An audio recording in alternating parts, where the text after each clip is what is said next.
Hi, and welcome to this fourth video on data structure load bounds in the CellProbe model, where we're finally getting to dynamic data structures, which also, I guess, some of the load bound techniques here are more advanced and interesting. So let's get started. So maybe first of all, what is this dynamic data structure instead of static data structures? So let's have a simple example of a problem. So one classic problem is a so-called prefix sum problem. Maybe you can imagine it like this. You want to represent, say, the employees of a company so that the salary expenses to everyone hired before 2004 can be quickly found. So that's a query. And you also want to support updates, which is the difference to static data structures. So you can maybe add a new employee in some year with some salary. Right? So you can change the data that you're representing is what makes it a dynamic data structure. Right. So how could you maybe solve this? There are many different data structures that solve this concrete problem. Maybe one very simple solution is to imagine an array, say, with an entry for every year you could be hired. And in the entry, say, corresponding to 2005, you would store the total salaries of everyone hired in 2005. Right. So initially, everything is empty. There are no salary expenses. And maybe then you have a sequence of operations here where you add an employee in 2003 with a salary of 4, and you add another one in 2000 with a salary of 2. And finally, you query for this total salary expenses to everyone hired before 2004. So the first update operation, right, you just go to this array entry corresponding to the year 2003 and update it by 4. You would then go to 2000, update it by 2. And then if you want to do, let's say, total salary expenses to everyone hired on or before 2004, you just go over the array and sum up all these numbers that you have in these array entries. And that gives you your answer 6. Right, so in general here, the update time is constant, right? It takes you just a unit time to update one of these array entries. The query time, on the other hand, if the array length is n, so that n different years you could be hired in, the query time would be linear in the worst case. Right? And of course, there's a trade-off to be made. You could also imagine a data structure like a binary tree. And then in every node of this tree, you store the total salary of everyone hired in the years in the subtree here spanned by this node. And so now to update it, when you get someone in 2003 with a salary of 4, you have to update this representation. So what you do is you traverse the root to leaf path leading down to 2003 and update all of those counters or values that you have here, add 4 to them. Then when you get someone in 2000 with a salary of 2, you traverse the path and add 2 to it. So you also now have 6 in the top 2 nodes and so forth. And now if you want to compute the total salary expense of everyone hired on or before 2004, you follow the path that is leading to the year just after 2004. So you search down to 2005, indicated by this red line here. So you follow this red path, and now you sum up the roots of all the subtrees that are hanging off to the left of this path. So this would sum up 6 and 0 and give you the answer 6, right? So you can easily argue that this gives the correct result.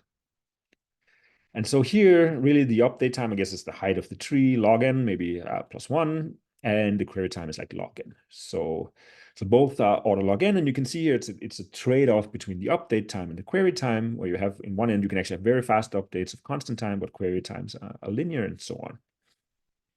So for dynamic data structures, in particular in lower bounds, right, we in dynamic data structures study the trade-off between the query time and the update time, and most importantly, at least. And of course, the natural question is, can you solve a problem more efficiently than known data structures are already doing? Lower bounds, I guess the goal is to show that some achieved trade-off is the best possible, meaning that there cannot exist a better data structure. Of course, you could say you could also care about the space usage in dynamic data structures. We don't care about that here. For these lower bounds, it's really the query time and update time trade-off that we're worried about.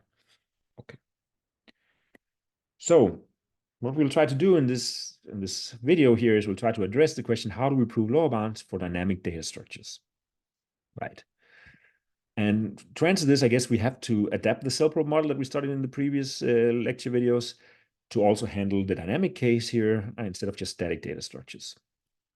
So just to remind ourselves, what was a static data structure? When we defined a static data structure, we said, so here you get the input data once and for all, pre-process it into a memory representation consisting of S memory cells of W bits each. W was basically the maximum of log n and log s, so you have enough bits to store, I guess, a pointer to any other memory cell, or I guess, an index of any input item. Right. What we said was also, when you answer a query, you were allowed to read up to T memory cells, and after having done so, you have to announce the answer to the query.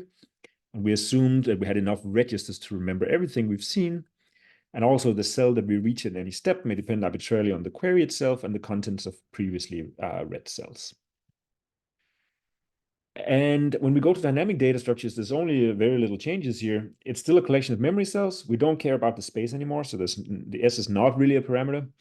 Each cell stores W, which is around log n bits typically. And they also have an address, and this is an integer address, say from 1 to 2 to the W, or 0 to 2 to the W minus 1. And the contents of these cells encodes the input data like before.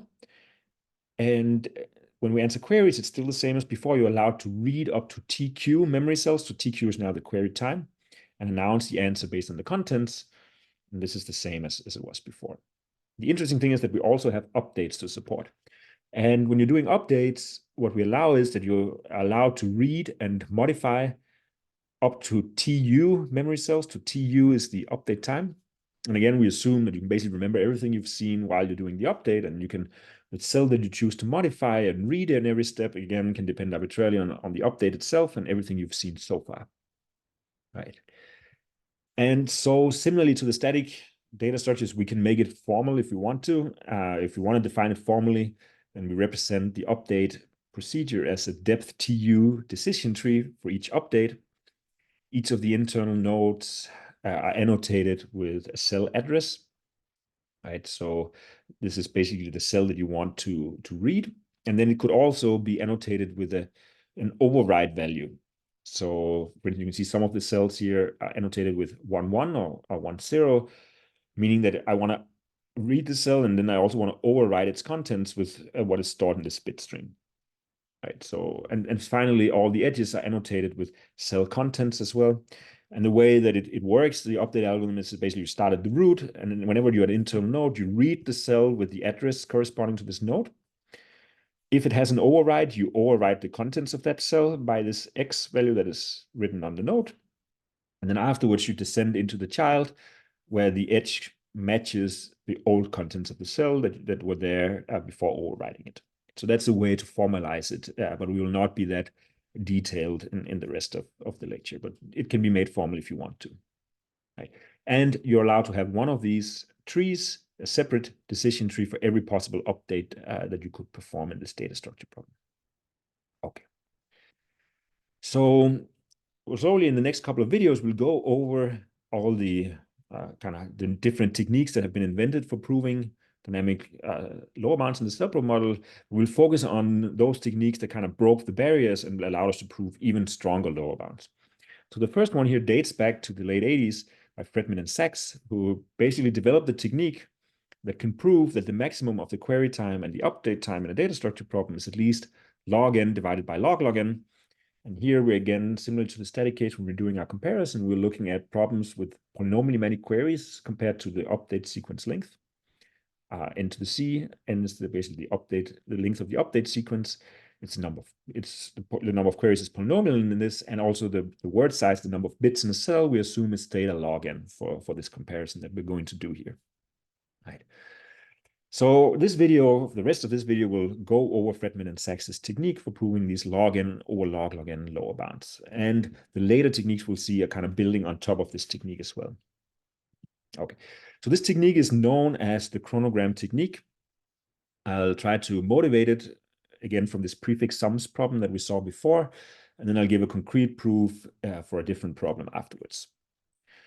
So the idea is when we want to prove a lower bound for a data structure problem, then you're going to try to construct a hard sequence of n random updates followed by one random query. Okay. So for the prefix sum, these updates are basically updating the entries of the array. So you're going to update entry xt. In time step t, you're updating entry xt by adding the value delta t to it. You're going to do this a bunch of times. You're going to do this n times. And then at the end, you're going to ask a random query asking you to compute the prefix sum of the array from entry 0 to entry I. Right, so it looks something like this. Your array is initially all zeros. Maybe in the first update step, you update entry x1, you add delta 1 to it.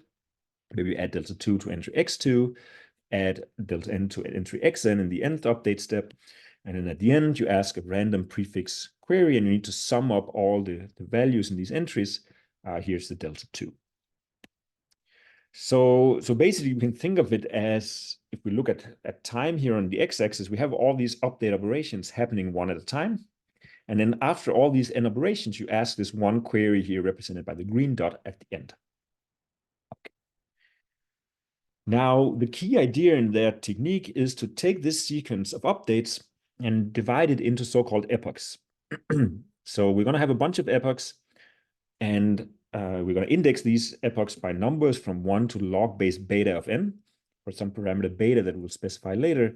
And epoch j has a size beta to the j. So the jth epoch consists of beta to the j updates. The way we're going to partition the sequence into these epochs is that the updates, or the epoch that is smallest is the one that comes just before the query. And then we have the biggest epoch in the beginning. Okay, so epoch 1, maybe here it's visualized with beta being 2, right? So the first epoch has 2 raised to the 1, so 2 updates. The second epoch has 4 updates, then 8 updates, then 16 updates. So you have now this sequence of updates divided into these epochs. Let's color the epochs so we can say kind of, okay, epoch 4 is black, epoch 3 is blue, and so on. Okay. Now, the idea now, when we want to try and prove a lower bound, is to say, okay, we get to the time now we need to answer this query, the green query, after performing all these updates. And now what I'm going to do is I'm going to try and look at the memory cells of the data structure at the time when I'm about to answer the query. So the memory just consists of these cells that have been written to, updated during the sequence of operations. And what I'm going to do is I'm going to assign each of the cells to the epoch in which it was last updated. Right, so the cells that are pointed to here, they were updated during epoch 4, but not during 3, 2, and 1. Right. Similarly, the ones that are assigned to the blue epoch here, these cells here were updated during epoch 3, but not during 2 and 1. They might have been updated during 4 as well, but it's the last update, the last epoch that updates them, that's the one we assign them to. So let's say we color them. I guess this is where the name chronogram comes from. You color now all the memory cells based on the last epoch to update them. Okay, so now your memory is partitioned into these log-based beta of n many colors corresponding to all these epochs. And kind of the proof strategy now is to prove that when I'm going to answer this query at the end, to answer it correctly, I have to probe like a constant number of cells from each of the epochs, right? So basically, I have to probe, say, one black cell. I have to probe one blue cell, one purple cell, and one orange cell. That's kind of the main idea. Now, if we can prove this, then just by summing up over all these epochs, you get a log-based beta of n lower bound, right? So that's the proof strategy. Now, you could ask yourself, what is the intuition for why would I have to read a cell from each of the epochs, right? So the intuition that underlies this technique is I guess we can try and illustrate it here, but let's try to look at the blue epoch there, epoch 3. So why would we need to read a cell that is blue? Right, so how does the argument go? So usually, or the kind of main observation is that, well, we can try to look at what about all the epochs that came before epoch 3, right? Because these updates are performed in time order, all these updates happened in the past, right? So they happened before the updates of epoch 3, which means that when I was performing these updates and writing to my memory, I had no clue about what would the updates in epoch 3 be. So I cannot write down any useful information in these black cells that will help me understand it. I cannot write down anything about epoch 3, at least in these black cells. Okay, so that's one thing. The second observation is that now let me try to look at all the epochs that come after epoch 3. Right, so all of these, I guess these updates here, the observation is that because we have this geometric decrease in the size of the epochs, right? So these epochs are much, much smaller than epoch 3. The observation is that they cannot write very many cells to memory. There are not that many orange and purple cells. So why is that? So let's assume for now that I'm going to set this beta, right? The size of the epochs are beta to the j. Let me set this beta to be, say, the word size w times the update time squared. Okay. Now, if I look at all the memory cells that are being written to, how many could there be in these smaller epochs? So first of all, right, the number of updates even in these epochs, well, there's beta to the j minus 1, so beta squared in epoch 2, there's beta in epoch 1. So they go down by this beta factor every time. It's a geometric sum, so there's basically beta to the j minus 1 updates in total here. Since the update time is tu, each of those updates change only tu cells. So the total number of cells that I change during these epochs is at most tu times beta to the j minus 1. Right? This is because of this geometric decrease. Now, since each of the memory cells contains w bits, the total number of bits in all of those cells is only w tu beta to the j minus 1. So by the choice of beta here, this is little o of beta to the j, right? So in some sense, right, all of these cells in the orange and pink epochs have a little o of beta to the j bits in them. Now, epoch j consists of beta to the j updates. So intuitively, all the updates of these small epochs, all the cells they write, there's just not enough bits to say very much about epoch j, right? Most of epoch j is kind of unknown, even if I read all of these cells, right? So that kind of means it shouldn't help that much in explaining what is going on in epoch 3. Right, so epoch 3 is just much, much bigger than the number of cells that I write during epoch 1 and 2. So really epoch 3 is kind of unknown, even if I read all the black stuff, all the and all the stuff that comes in the purple and orange. Right, so and now in my sequence of operations, I considered what I'm doing in epoch 3 is really I'm updating random entries of the array and putting in random values. Which means that when I do this random query at the end, the answer to this query will really depend on all these values that I'm writing into the array. And so if everything that happened before epoch 3 couldn't say anything about these random epochs, and everything that happened afterwards has so little bits it cannot tell me what these random updates are, I have to go and read something that was written in epoch 3 to figure out what were these updates that were happening here. So that is really the intuition. And this means that, okay, so now I have to read one cell from each of the epochs. And well, our beta was WTU squared. So the number of epochs was log base beta of n, which is log n over log WTU. W here is log n. So that's really like log n over log n or log n over log tu. And if you play around with it, this really means that at least one of the two, either the query time or the update time, has to be log n over log n. And actually, if you're a little bit more careful, even for any polylogarithmic update time, the query time still has to be log n over log n. So it's a stronger lower bound. Right. So this is how the overall proof strategy will go when you try to use this chronogram technique. Okay.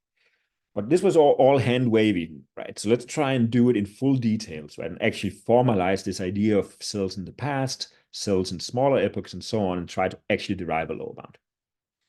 So let's use a different toy problem just to make the proof a little bit easier. And what we're going to do is we're going to use the same toy problem that we used for the static lower bounds, except we're going to change it to a dynamic problem. So here we look at dynamic polynomial evaluation. So we have again a degree n-1 polynomial with coefficients over a finite field fp, so modulo a prime p. We're going to assume for simplicity that p is on the order n squared. So the polynomial looks like this. It has a bunch of coefficients, an-1 down to a0. And we say in this dynamic problem, initially all the coefficients are 0. A query to this problem is the same as for the static version of the problem. You get an element of the field and you have to evaluate the polynomial at this element. An update operation is specified by an index I and a value y. And then it just changes the ith coefficient to the value y. Okay, so this is the dynamic problem. It's a kind of natural data structure problem. And it still has this property that we also exploited in the static lower bounds, that any degree n-1 polynomial over a field of p is uniquely determined from n distinct points on the polynomial. Okay, so this is what we'll try to exploit. Good. And particular, right, whenever if I'm able to answer a query X in this field, that tells me a point on the polynomial. Okay. So let's try and use this chronogram technique, and it's gonna be a little tricky. So again, so the chronogram technique tells us we have to consider a sequence of n updates followed by a query. The updates that we're gonna consider are gonna be such that in the first update, we're gonna basically update the largest coefficient of the polynomial, coefficient n-1. We're gonna set it to a value delta I, and then we're just gonna go down, set the coefficients one by one, and at the end, we're gonna evaluate a query X. What we're gonna do is we're gonna choose these coefficients that we set on the polynomial. We're gonna choose them uniformly at random. So each of the coefficients are gonna be random numbers in the prime field of P. And also the query, the evaluation point is also going to be uniform random in the prime field of P. Everything is going to be independent. Okay. So that's what's going to happen, right? We set the biggest coefficient to some random delta 1. We set the second biggest to delta 2. So forth, in the nth operation, we set the smallest coefficient to delta n, and then we evaluate P of X. And so it looks like this in time, right? The query is here at the end, and we have all these updates first. And the first update here is setting the biggest coefficient. The last update is setting the smallest coefficient. Okay, now the chronogram technique tells us to divide this sequence of operations into epochs of sizes beta to the j, where the largest epoch is the first one, and then they go down geometrically with the smallest epoch being just before the query. Okay.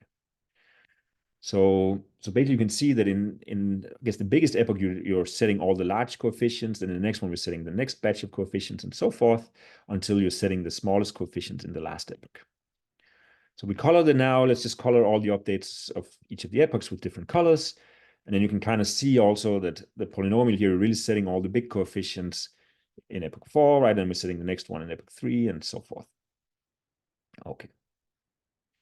So let's now look at the memory. This is also what the chronogram technique tells us. Look at the memory contents at the time where you want to answer the query.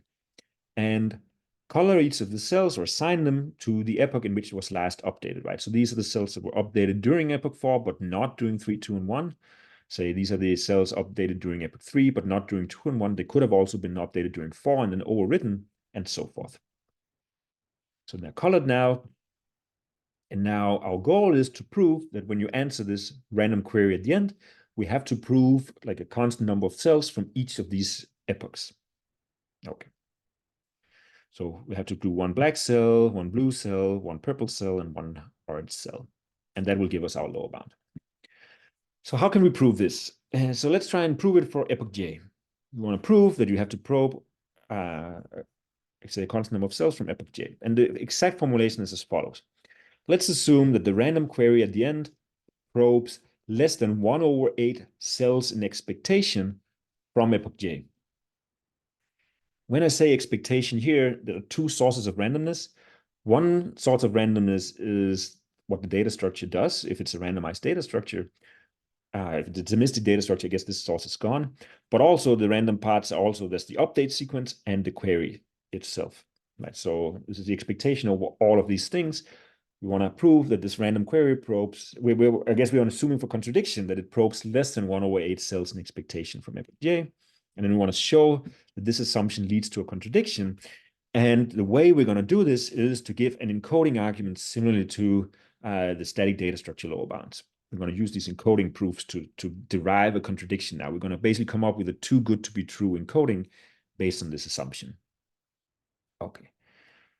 So encoding proofs. So we're going to go back to these encoding proofs, but we're going to, I guess, consider an even stronger notion of encoding proofs that allow for a little bit more freedom when giving the proof. So let's say encoding proofs on steroids. So what is it based on here? The idea is, let's say, okay, if I have two random variables, x and y, say discrete random variables, and I have a game in which an encoder wants to transmit x to the decoder. Now, the encoder and the decoder share the random variable y. So they both know y. And then what Shannon showed is that any prefix-free encoding, so basically you have to write out a bit string where no bit string is for any different outcomes of x, no bit string is a prefix of another. Any prefix-free encoding, the message that I send on the shared randomness y must have an expected length of the entropy of the random variable x conditioned on y. So So this is some classic learning information theory that tells us this. So we're going to try and instantiate it. I'm going to make clear just on the next slide how are we going to use this in the setup of this chronogram technique. But one important thing is that if my random variables x and y are independent, and they will be in our construction, and also x is uniform random over a support of size n, which it also will be in our setup, then what Shannon is telling us is that the expected length of the message has to be at least log n bits. And why is that? Because, well, the entropy of x conditioned on y, if x and y are independent, is just the entropy of x. The entropy of a random variable that's uniform random over support of size n is log n. So this is really telling us that if x and y are independent and x is uniform over support of size n, then the expected length of the message has to be at least log n bits. Okay. Good. So let's try and use it now. We have this contradictory assumption that the query reads less than 1/8 cells in expectation from epoch j. We want to use this assumption to come up with an encoding. Okay, what is it that we want to encode? What we want to encode is the updates in epoch j. Okay. Now, what are these updates? Well, these updates are actually the coefficients that we're setting on the polynomial, right? There's beta to the j coefficients that are being set to uniform random values in the field of P. So indeed, these updates, each of them is uniform random over a domain of size P, and there's beta to the j of them. And so these are the ones that we want to encode. And the encoder and the decoder will share something. What they'll share is the contents of all other epochs, right? The black epoch, the purple epoch, and the orange epoch when we're looking at epoch j, where we're zooming in on epoch 3. Right? So they will share all the other updates. Okay. And in particular, since we're setting all the coefficients independently when we're updating this polynomial, the random variable y is independent of the random variable x. Right? So this means by Shannon's source coding theorem, the encoding length has to be at least log of, well, the number of possible different update sequences I could have in here. How many update sequences are there? Well, for every one of these coefficients, there's p choices, and there's beta to the j of them. So there's p to the beta to the j. That's the size, the total number of different update sequences. We're uniform random over them, so the number of bits is the log of that. So our encoding has to have size at least beta to the j log p, right? Basically corresponding to log p bits for each of the beta j coefficients. And so this is what we already know. Any encoding we could give needs to have at least beta to the j log p bits in expectation. And notice here it's with a constant of 1 here. It's not omega beta to the j log p. It's at least beta to the j log p with a constant of 1. That's important. Okay. So this is the game, right? We have an encoder Alice and a decoder Bob. They share knowledge of y. Y was all updates outside epoch j. So they both know, say, the black epoch, the purple epoch, and the orange epoch. Alice also knows the blue epoch, epoch j. So basically all the coefficients that will be set on in this sequence of updates. And the goal is for Alice to communicate x to Bob while they both have this shared knowledge of y. So she wants to send an encoding of x to Bob. And Bob, from this encoding, must be able to determine what was x. Right? That is the game. Okay. Now, let's try and prove something. So we know, okay, we said that in our sequence of operations, the query that we're answering at the end is uniform random. Right? It's uniform random over the domain. Good. So how are we now? What is Alice going to do when she wants to encode x? What is her procedure? She receives x and y, and she wants to send a message. So what is she doing? What Alice does is she said, okay, she knows what the data structure is, so she just runs the whole update sequence on the data structure, right? She can do that herself. She knows the whole sequence of operations. She just runs it. Then she looks at, now we're at the time of the query, and she divides the cells into the epochs, right? So she just computes this coloring of all the cells based on the last epoch to update each of the cells. Okay. Now, what she does is she checks if on this concrete update sequence, this instantiations of x and y, she can look at a uniform random query, and she can count how large a fraction of these queries probes a cell, or basically computes the expected number of cells that they probe from among the blue cells, the epoch J cells, right? Because she knows the whole update sequence, she knows the memory, she can just run all the queries, she can simulate and she can compute for a uniform random query, what is the expected number of cells I read from epoch J. So she can compute this number and check whether this is larger than 1/4 or not. If it is larger than 1/4, she's just going to kind of give up. She's going to say, okay, my prefix-free encoding is a 0-bit, followed by basically just a naive encoding of the input. She's just going to write down all the coefficients, just naively, costing beta to the j log p bits. She's just going to do straightforward. This is the coefficient 1, 2, 3, 4 in this update sequence. So now in this she's kind of wasted some bits, right? She spent 1 bit too many, if you will, in this case. That's going to be her encoding. Okay. I guess if you want to be formally correct, I guess there's something, if this number is not a power of 2, you basically need the ceiling of this many bits, the ceiling of beta to the j log p bits to specify everything. That's going to cost maybe an additive extra bit just for the rounding, but let's ignore that for now. If it was not the case, so if a uniform random query actually probes at most 1/4 cells in expectation from epoch J, she's just going to write down a 1-bit. And now the rest of her encoding is going to be all the cells that were touched in the small epochs, right? So the purple epoch and the orange epoch, right? And what she's writing down is both the addresses of these cells and the contents of these cells, but only for the little epochs, the ones that come after epoch J. So she's going to write this down. That's her encoding. Okay. Now, how can Bob recover the updates of epoch J from this encoding? So he receives the message from Alice and Y, so all the sequence of operations outside epoch J.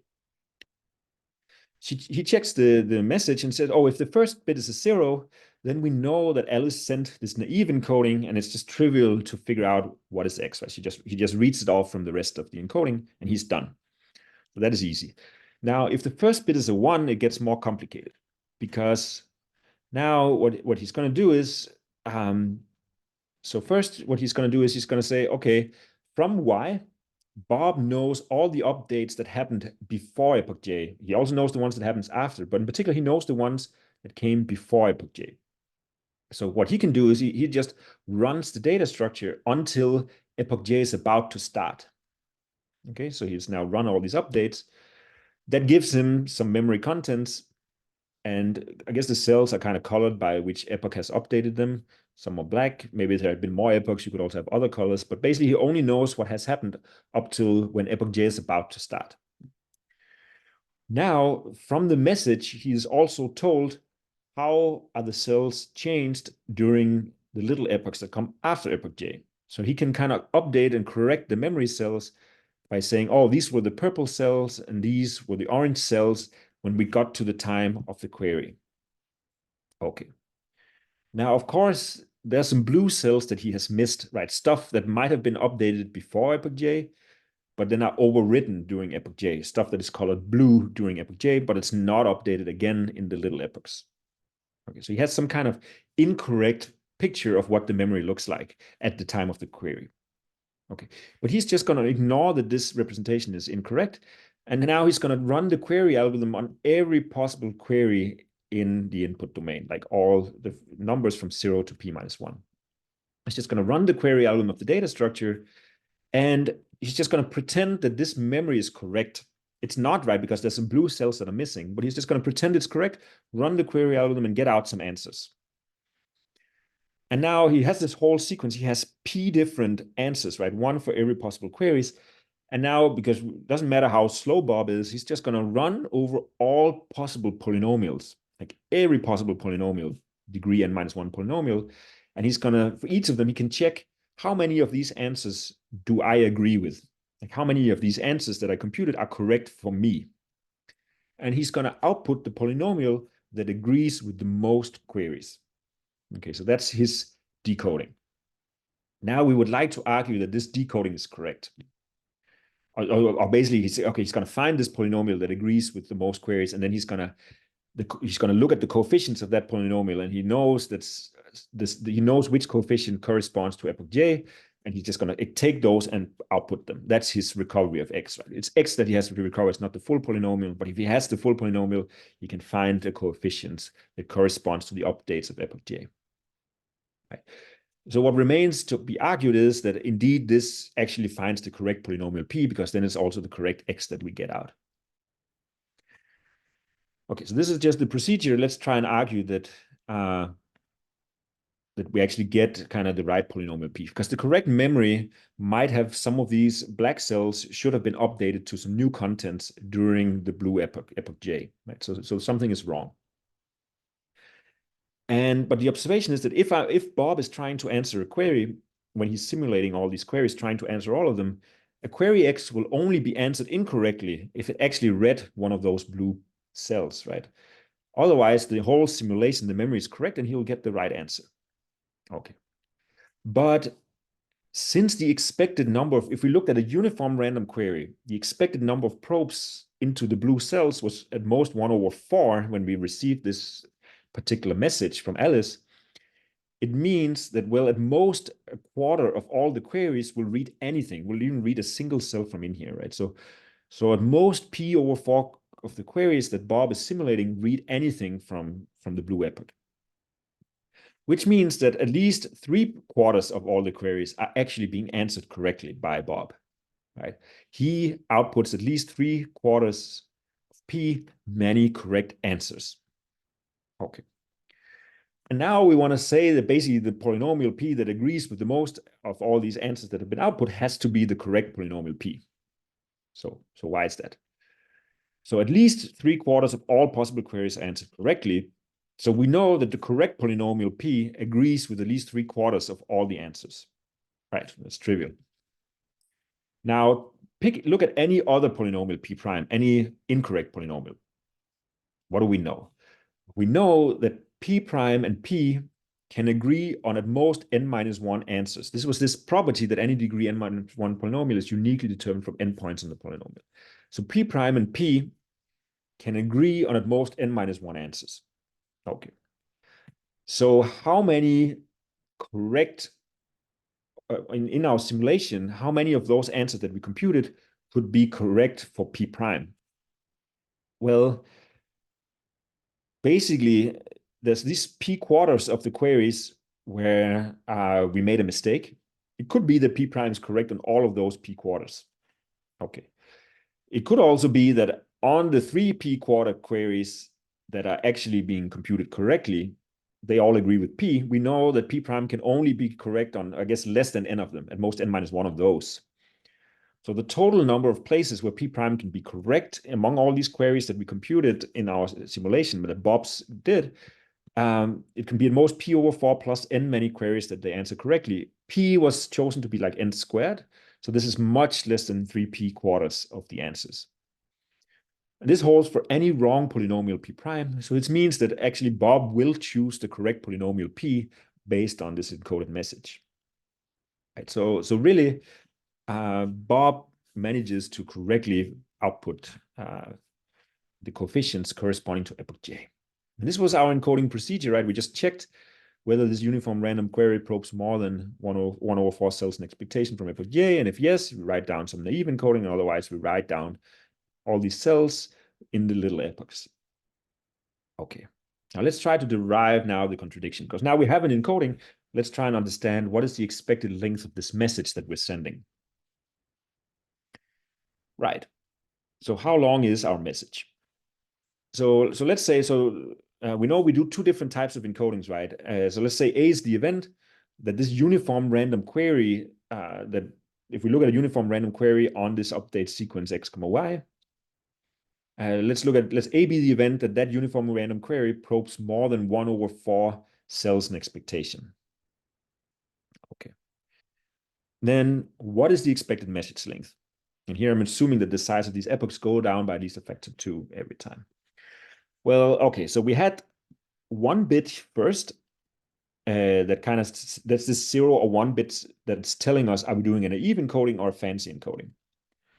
So we have 1 bit first, and then we say, oh, in one case with probability, the probability of A. So A is the event that we actually do the naive encoding. So this contributes probability of A times beta to the j log p bits. That's what we pay in the naive setup.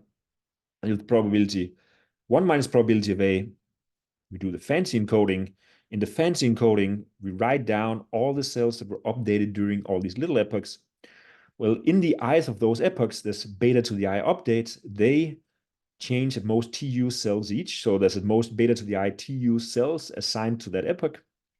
Each of those cells has a W bit address that we write down and a W bit contents that we write down correspond to 2 W bits. Right, so these are the total number of bits that we're writing down in all these. When we're writing down everything changed in the little epochs. Okay, so the beta to the I updates in epoch I, they update at most TU cells each, because that's the update time.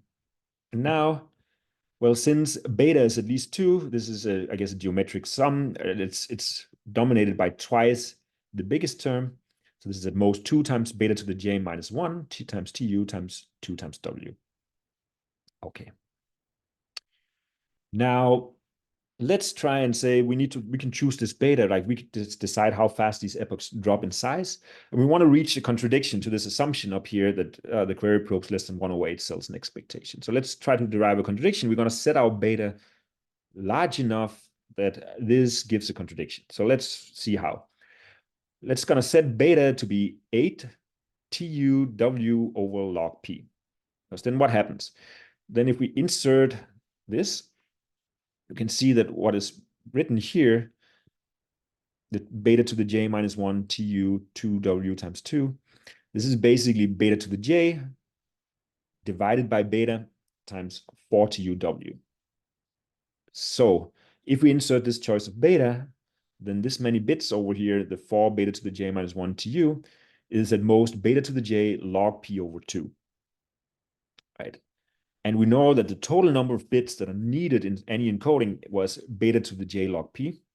So now we have an encoding that uses 1 plus the probability of A times beta to the j log P plus 1 minus probability of A beta to the j log P divided by 2 many bits, right? So we have a saving here in the second term. That's the important point. This is much less bits than the trivial naive encoding. And it's much less than this entropy that we're comparing to. We can see that this expression here is increasing in the probability of A. And what do we know about the probability of A? What is the probability that a uniform random query probes more than 1 over 4 cells in expectation from epoch J? If we know that the expected number of cells from epoch J is 1 over 8, then Markov's inequality, because this is twice as many, Markov's inequality just gives us straight away that the probability of A is at most a half. It's just Markov's. Good. So the probability of A is at most a half. So this is upper bounded by inserting a half in terms of probability of A. If I insert a half here, then the expected length of my encoding is 1 plus 1/2 beta to the j log P plus 1/4 beta to the j log P. So this is 1 plus 3/4 beta to the j log P. And this is less than beta to the j log P, which is a contradiction by Shannon's source coding theorem. So we get a contradiction. And if we set now beta to be 8 TUW over log P, then the conclusion is we have to read at least 1 over 8 cells in expectation from each of the log-based beta of n epochs. This is what the uniform random query on the uniform random sequence of updates must do. Now, just linearity of expectation, because each of these epochs, the cells that are colored blue, the cells that are colored black, the cells that are colored purple, and colored orange, the disjoint sets of cells, and I have to read 1 over 8 in expectation from each of these sets, which means that my query time, my expected query time, has to be omega log base beta of n. I insert my choice of beta, and I basically get log n over log TUW over log P. We assume that P, the prime here, was around n squared. We assume W was around log n, so they kind of cancel out. And then we get a lower bound. The query time has to be an omega log n over log TU, right? Because W and log P are both theta log n. So it's even a little bit stronger than the one we talked about when we covered the previous technique of when we covered it for prefix sums in the example. Right, but log n over log TU is the lower bound we get. And for this one, it's maybe a little bit easier to see that the maximum of the query time on the update time, now the low bound we get on the max, becomes omega log n over log log n. And even stronger that for any polylogarithmic update time to u, the query time has to be log n over log log n. This is the conclusion. Right. So this concludes the description of the chronogram technique by Fredman and Sachs that can prove these lower bounds of log n over log log n.